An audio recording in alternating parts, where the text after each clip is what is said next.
I chose the Automation and Control SCADA program because of opportunities that I saw in the industry. I'd been interested in engineering for most of my life, having parents who did construction and similar things.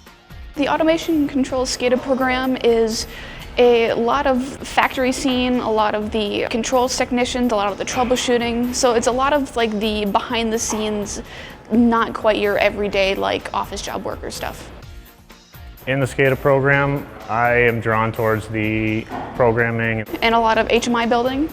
So I do a lot of the like behind the scenes software and a lot of like the touchscreen software. Well, once I graduate, I'm going to be going to a programming application development position. I learned how to build different machines, how to wire up different like PLCs, how to program, and also how to make HMIs to control it remotely.